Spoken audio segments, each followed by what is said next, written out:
അമ്മേ എന്ന് വാത്സല്യം നിറഞ്ഞ് വിളിച്ചില്ല. പകരം അമ്മമാരെല്ലാം കരഞ്ഞു. ആരും ചെയ്യാത്ത ദുഷ്കരമായ ജോലികൾ ചെയ്യാൻ ജോയി ചാടിയിറങ്ങുന്നത് ആദ്യമായല്ല. അതുകൊണ്ട് തന്നെ ജീവന്റെ തുടിപ്പുമായി അവൻ തിരിച്ചു വരുമെന്ന് പ്രതീക്ഷിച്ചു അമ്മ. കിട്ടുമെന്നാണ് എൻ്റെ പ്രതീക്ഷ. എവിടെയും തോന്നിയെങ്കിലും നിപ്പുണ്ട് വരുമെന്നാണ് ഉണ്ടായിരുന്നു. എത്ര വെള്ളം ഉണ്ടല്ലോ അവൻ നീന്തിക്കാറ്. പിന്നെ അവന് വേസ്റ്റിൻ്റെ അടിയിലായി പോയി ചൊരുവിരിക്കണം, അല്ലെങ്കിൽ അവൻ രക്ഷപ്പെട്ടു പോരുവാരും. ജോയിയുടെ തിരിച്ചുവരവ് കാത്തിരുന്നത് കുടുംബം മാത്രമല്ല, നാട്ടുകാർക്കൊക്കെ നല്ല സഹകരണമുണ്ട്. എല്ലാ ഉപകാരവും ചെയ്യും.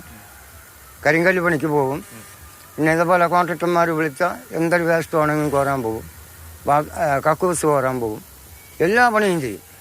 നല്ലൊരു വ്യക്തിയാണ്. ജോയിയുടെ അത്യധ്വാനം വീടിനും അമ്മയ്ക്കും വേണ്ടിയായിരുന്നു. ആ സ്വപ്നം ഇനിയും അകലെ.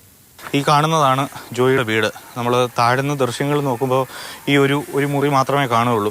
ആസ്പെറ്റോസ് വിരിച്ച് അതോടൊപ്പം എപ്പം വേണമെങ്കിലും പൊളിഞ്ഞു പോകാൻ തരത്തിൽ ഉള്ള ഒരു സുരക്ഷിതമല്ലാത്ത കതകും ഒക്കെയാണ് ഇവിടെ ഉള്ളത്. ആ വീടൊക്കെ തന്നെ കാണുമ്പോൾ ആ ജനൽ ദ്രവിച്ചിരിക്കുന്നു. ഒപ്പം മേൽക്കൂര തകർന്ന ഒരവസ്ഥയിൽ ഈ കാണുന്ന മുറിയിൽ അമ്മയും ജോയിയും കിടക്കും. അതിൻ്റെ തൊട്ടപ്പുറത്ത് ഒരു അടുക്കളയാണ്. അടുക്കളയും സാധനങ്ങൾ വെക്കുന്ന മുറിയാണ്. എപ്പോൾ വേണമെങ്കിലും പൊളിഞ്ഞു വീഴാൻ തരത്തിലാണ് ഈ വീട് ഉള്ളത്.